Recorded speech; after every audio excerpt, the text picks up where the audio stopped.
तो as a कुर्बानियन, अगर मैं लॉ प्रैक्टिशनर हूँ, अगर मैं प्रोसिक्यूटर हूँ, अगर मैं हाई कोर्ट में अटर्नी लग जाता हूँ या मैं जज बन जाता हूँ, कहीं भी किसी भी वक्त कुर्बान स्कूल्स के रेफरेंस के का कोई भी आदमी, कोई भी टीचर, कोई भी बच्चा अगर मेरे पास आता है तो मैं खंदा पेशानी के साथ स्माइल करते हुए उसका काम करता हूँ।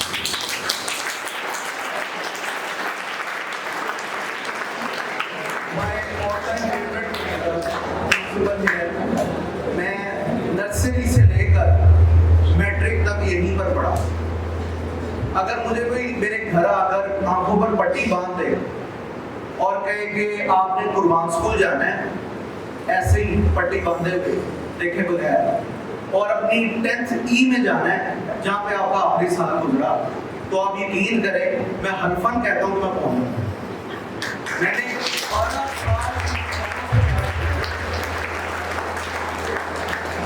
हम आज भी जब स्कूल के दोस्त बैठते हैं तो एक एक टीचर की बात डिस्कस करते हैं, हंसते हैं कि मैं ज़्यादा पंखे बंद करवा देती थी। स्टिल अभी पिछले हफ्ते हम कुछ 4 दोस्त बैठते हैं, मेरा क्लास वाला सलाना सर यहाँ पे क्योंकि आईटी एक्सपर्ट है और मेरा बड़ा साथ देता है। अभी ये मेरी वीडियोस रिकॉर्ड कर रहा है, मेरा यूट्यूब चैनल ये चलाता है। मेरी जो लॉ की फील्ड है उसमें मैं यूट्यूब चैनल चला रहा हूँ और मेरे बहुत सारे लेक्चर्स भी वहाँ पर होते हैं। मुझे इसकी ज़रूरत इसलिए महसूस हुई, थोड़ा समय पहले आपको अपना बता रहा हूँ, मुझे इसकी यूट्यूब चैनल की ज़रूरत इसलिए महसूस हुई कि जब मैं लॉ की फील्ड में गया, कुछ इंसान की लाइफ में हैपनिंग्स ऐसी होती हैं कि इंसान के लिए वो टर्निंग पॉइंट बन जाती है।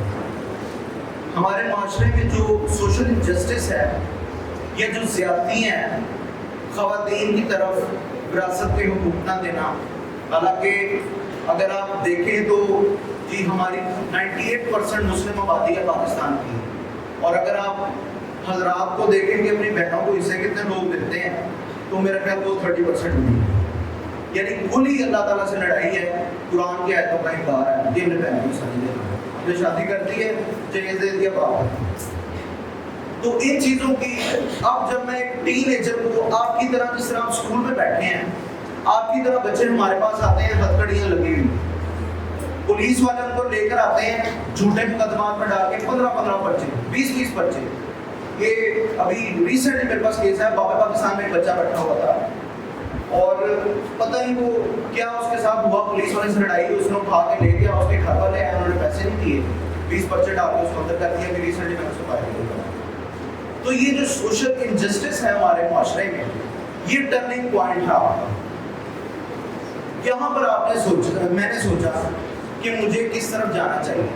और तो हम बहुत कंफ्यूज माशरा हैं, हम बतौर स्टूडेंट भी कंफ्यूज हैं, हम बतौर प्रैक्टिशनर भी कंफ्यूज हैं, हम बतौर डॉक्टर भी कंफ्यूज हैं, हम बतौर लॉयर भी कंफ्यूज हैं, हमें पता ही नहीं हमने जाना कहाँ। तो क्योंकि आप लोग बहुत खुशकिस्मत है, मैडम का बहुत अच्छा इनिशिएटिव है ये कैरियर काउंसलिंग का। हमारे टाइम पर ये चीज़ें नहीं थी। मैं अगर अल्लाह के फजलो करम से एक ऐसी जगह पर आ गया हूँ जहाँ मुझे होना चाहिए, जहाँ मेरी पर्सनैलिटी फिट इन बैठती है, जहाँ पर मैं काम करते हुए थकता नहीं हूँ, जहाँ मैं फ्री ऑफ कॉस्ट भी लोगों के काम करता हूँ, तो वो इस बात का करम है कि अल्लाह ने मुझ पर कुछ स्पेशल इनायत की है, वरना कैरियर काउंसलिंग नाम की चीज़ मेरी लाइफ में कोई नहीं। इस मामले में आप लोग बहुत ज़्यादा खुशकिस्मत हैं। तो सबसे पहले बहुत शुक्रिया मैडम आपका कि आपने मुझे इस काबिल समझा, यहाँ पर बुलाया है। अब मैं थोड़ी सी बात करूंगा कि कैरियर काउंसलिंग के लिए आप यहाँ पर सारे इकट्ठे हैं तो ये ज़रूरी क्यों है। जैसा कि मैंने आपको बताया है कि हम लोग बहुत कंफ्यूज्ड लोग हैं। हमारे स्टूडेंट, हमारे टीचर्स, हमारे डॉक्टर, इंजीनियर, हमारे पॉलिटिशियंस, हर इंसान कंफ्यूज है। वो कंफ्यूज क्यों है? बिलावल भुट्टो एक पॉलिटिशियन नहीं है, लेकिन उस बेचारे के हाथ में उसके नीचे कुर्सी रख दी गई है कि नहीं खानदान को तुमने चलाना है। ये होती है जबरदस्ती। उसके अंदर कुछ और था और उसको बिठा दिया सीट के ऊपर कि नहीं इसको पॉलिटिक्स को आपने चलाना है।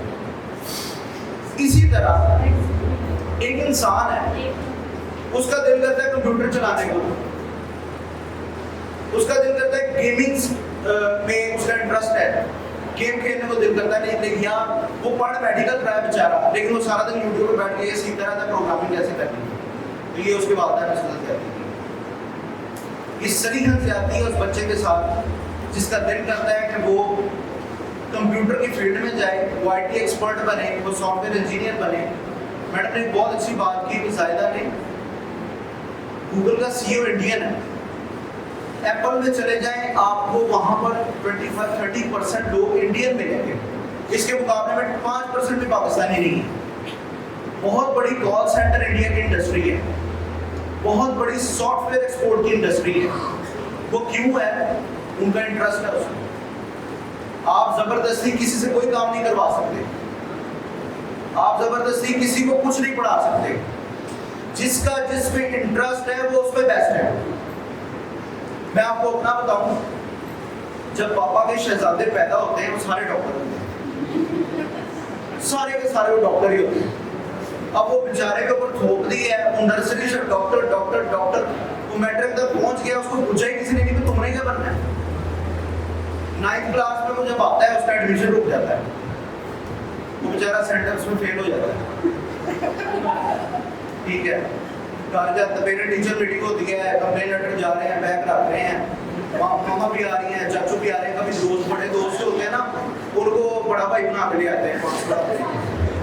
ठीक है, तो वो सारी शिकायतें लग रही हैं और बच्चे से फिर भी कोई नहीं पूछा तुमने क्या पढ़ना है। वो इतना डिप्रेशन होता है डॉक्टर के चक्कर में, तो पापा को बताता ही नहीं है मेरा कंप्यूटर पढ़ने को दिल करता है, या मैं कोई BS इंग्लिश करना चाहता हूँ, मैं CSS करना चाहता हूँ, या मैं लॉयर बनना चाहता हूँ। वो कभी नहीं बताता अपने पापा।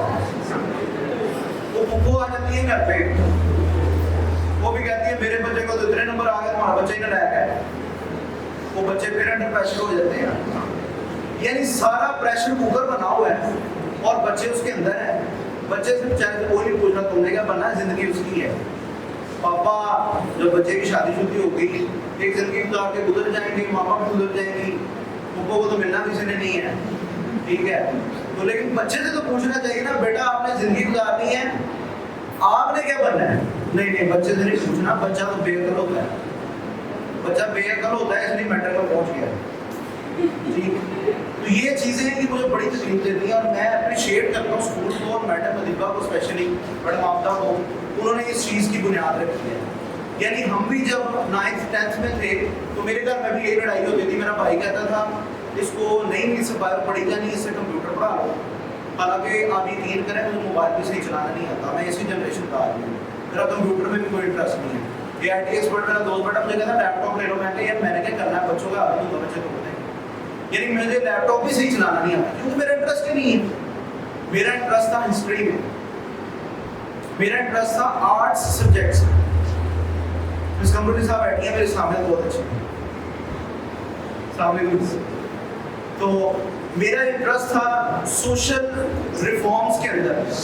मैं 10th क्लास से फर्स्ट ईयर सेकंड ईयर में अपने कॉलेज में लीडर था, गैरिजन से मैं पढ़ा, अपने कॉलेज में लीडर था।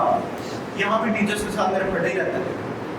और स्कूल कॉलेज में जब मैं गया तो मेरे कॉलेज में भी मेरे मतलब लड़ाई झगड़े, मैं ज़्यादा दबने वाला आदमी नहीं था, मैं आउटस्पोकन था। मैं कहता था मैं आज़ाद पैदा हूँ, मैंने आज़ाद ही रहना है।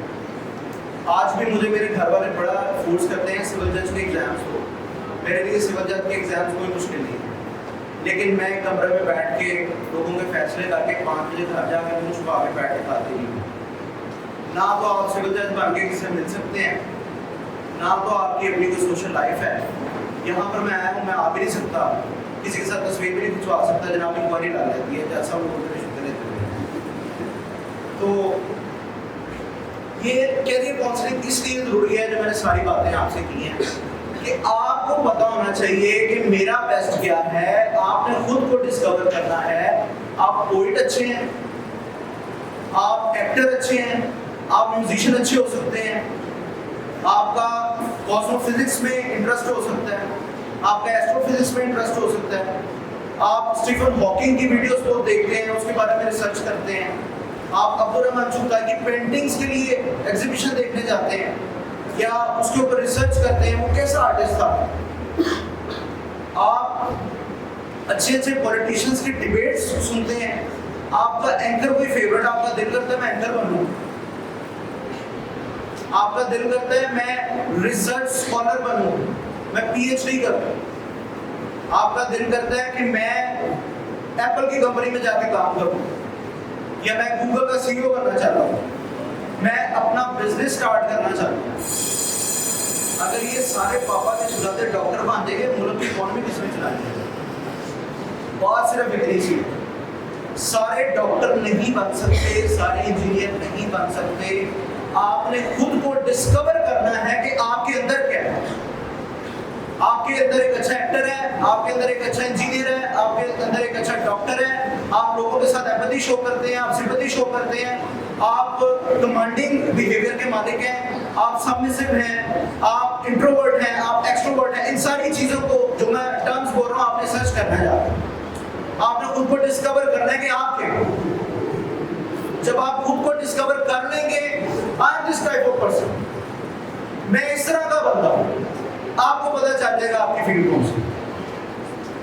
आपको पता चल जाएगा कि कंप्यूटर और बायो से आगे बहुत बड़ी दुनिया है। दुनिया मेडिसिन और इंजीनियरिंग पर खत्म नहीं होती, यहां से शुरू होती है। आगे इतनी बड़ी फील्ड्स है मेडिकल की, इतनी बड़ी फील्ड्स है इंजीनियरिंग की, इतनी बड़ी फील्ड्स है आईटी की, लॉ में इतनी ज्यादा फील्ड्स हैं कि आप अगर उन्हें सर्च करने बैठे एक दिन में नहीं कर सकते। मैं सिर्फ अपने प्रोफेशनल लॉ की बात कर रहा हूं। तो बात हो रही थी कि आपने अपने आप को डिस्कवर करना है।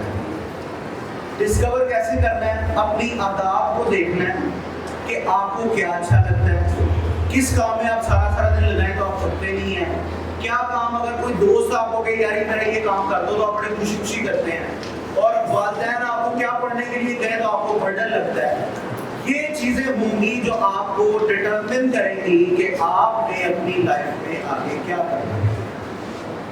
चाचू अगर डॉक्टर है तो यार रहे डॉक्टर, मैंने नहीं बना डॉक्टर, मेरा क्या कसूर है, मुझे जेल भेज दो,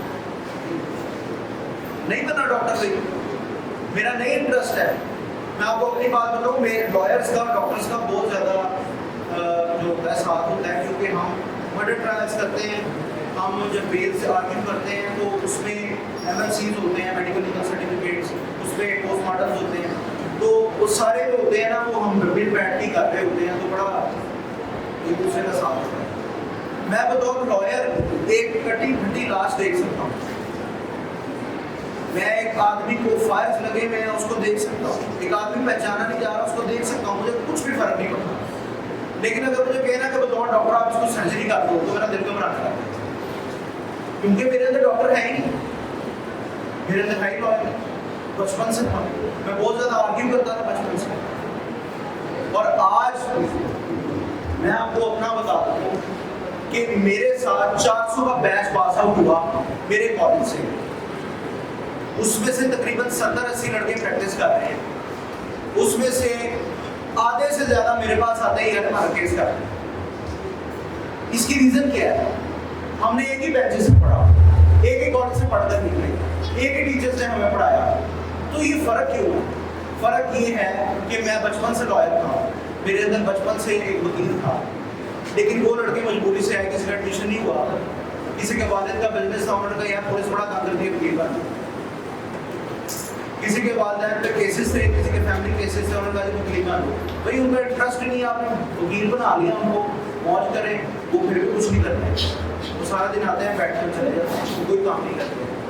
lack of interest, lack of interest, वो कभी भी काम नहीं कर सकते क्योंकि उनका इंटरेस्ट ही नहीं है। एक बात उन्होंने 10 दफा समझाओ ऐसे बंदे उसको नहीं समझ आती। इंटरेस्ट के पीछे आपने भागना है, अपने इंटरेस्ट के पीछे आपने भागना बस। जब आप अपने इंटरेस्ट के पीछे भागेंगे आपकी चीजें खुद ही परफेक्ट होती जाएंगी और ये दुनिया आपको खुद ही कदम में आएगी, आपको ज्यादा मेहनत करने की जरूरत नहीं पड़ेगी। तो थोड़ा सा मैं आपको अपनी फील्ड का बता देता हूँ और फिर इजाजत चाहूँगा।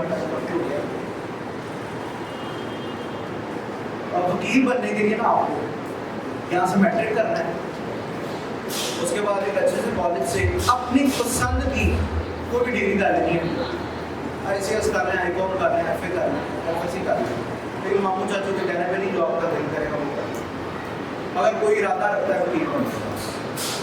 और इसके बाद मैं आपको बताऊंगा आपको वकील क्यों बनना चाहिए।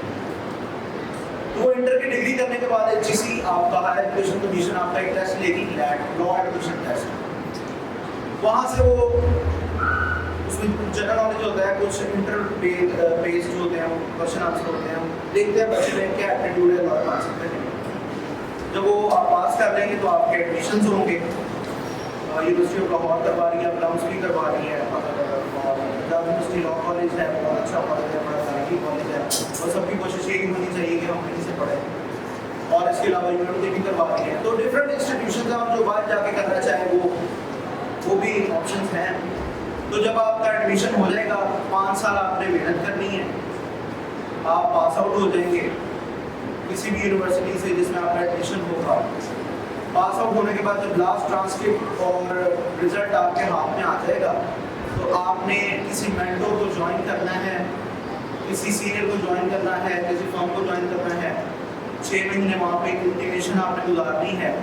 6 महीने के बाद फिर पंजाब बार काउंसिल, जिस तरह इंजीनियरिंग काउंसिल है या मेडिकल एमटीसी होती है, वो आपको लाइसेंस इशू करेंगे कि आप लोअर कोर्ट में प्रैक्टिस कर सकते हैं, एडवोकेट हाई कोर्ट। उसके बाद लोअर कोर्ट के बाद 2 साल आपने मजीद लोअर कोर्ट में ही प्रैक्टिस करनी है। फिर आपका मजीद एक इंटरव्यू होगा और फिर आपको हाई कोर्ट का लाइसेंस मिल जाएगा, जैसे कि मेरे पास। और उसके बाद फिर 10-15 साल के बाद आपको सुप्रीम कोर्ट का लाइसेंस मिल जाएगा। ये आप अब वकील बन गए। अब वकील बनने के बाद आपने सोचना है जी वो फलाना कहता है कि वकील तो वकील बन जाए।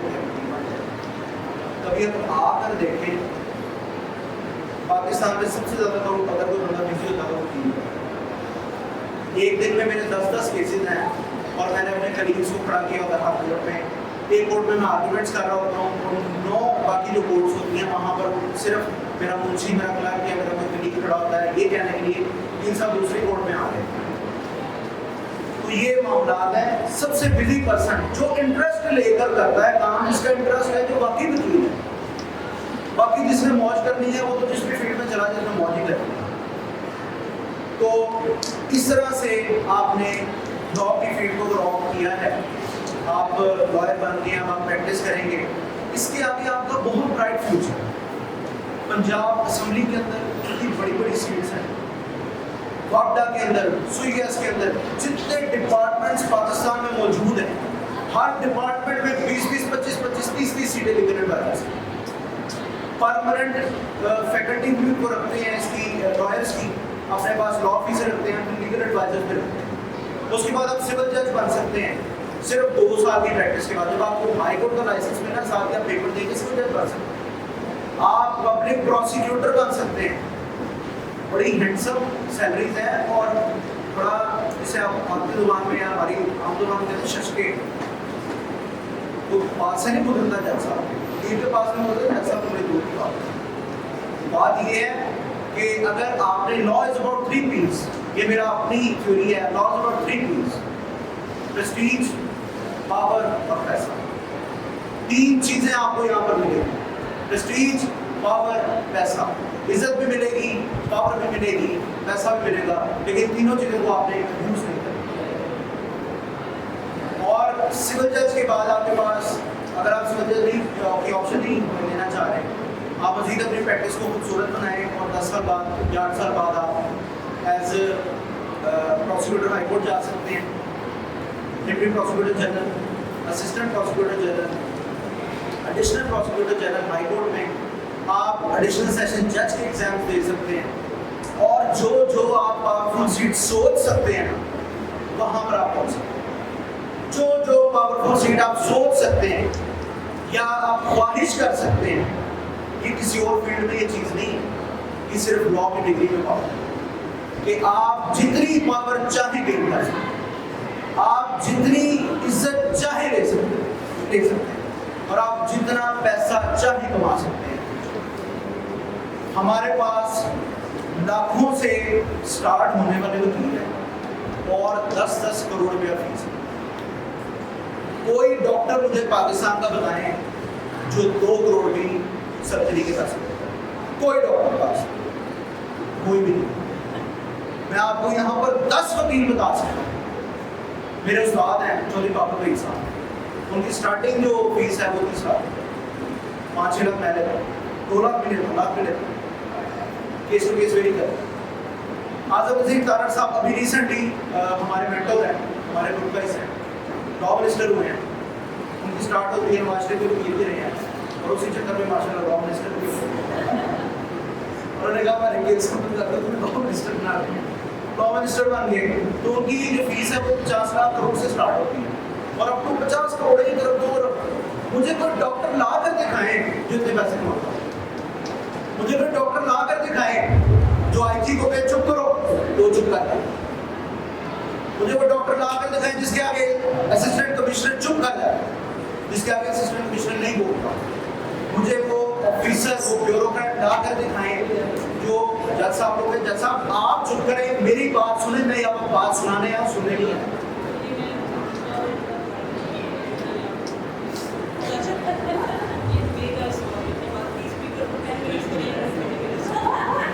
सबसे बड़ी फील्ड मेरी है, इसलिए मेरा 30 मिनट्स लेना है।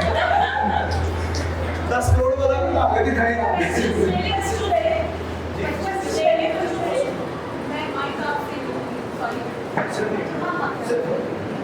ये मैंने आपको अपनी फील्ड का सारा बता दिया। अब सिर्फ मैं आपको 10 नाम 12 नाम बताना चाहता हूँ कि लॉयर्स की इस दुनिया में क्या कॉन्ट्रीब्यूशन है। फिडेल कैस्ट्रो क्यूबा की जंग लड़ता है, ये बहुत लॉयर। नेल्सन मंडेला बहुत लॉयर। Quaid-e Azam lawyer. Liaquat Ali Khan lawyer. Sardar Abdul Lashkar lawyer. Allama Iqbal lawyer. उसके अलावा Barack Obama lawyer. Vladimir Putin ये जो रशिया का प्रेसिडेंट है ये भी लॉयर है।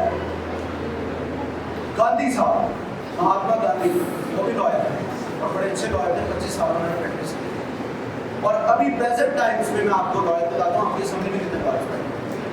राना मशहूद अहमद खान, राना सनाउल्लाह, उसके बाद ख्वाजा आसिफ है, हमारे अभी आसिफ सोल साहब के बेटे शाहरुख काउंसलर है। उसके बाद आजम नज़ीर तारड़ साहब लॉ मिनिस्टर है इस टाइम। उसके बाद जुल्फ़िकार अली भुट्टो का लॉयर, लियाकत अली खान, ये सारे मैंने आपको नाम बताए। चाइना का जो हेड है, head of the state C Jinping, वो भी लॉयर है। बराक ओबामा लॉयर था, टोनी ब्लेयर लॉयर। तो ये मैंने आपको सारा बताया कि पाकिस्तानियों में, पाकिस्तान में लॉयर्स की क्या कंट्रीब्यूशन है और दुनिया में लॉयर्स की क्या कंट्रीब्यूशन है। तो ये फैसला आपने करना है। अगर आपको सोशल इनजस्टिस पर प्रॉब्लम है तो come on the ground and fight.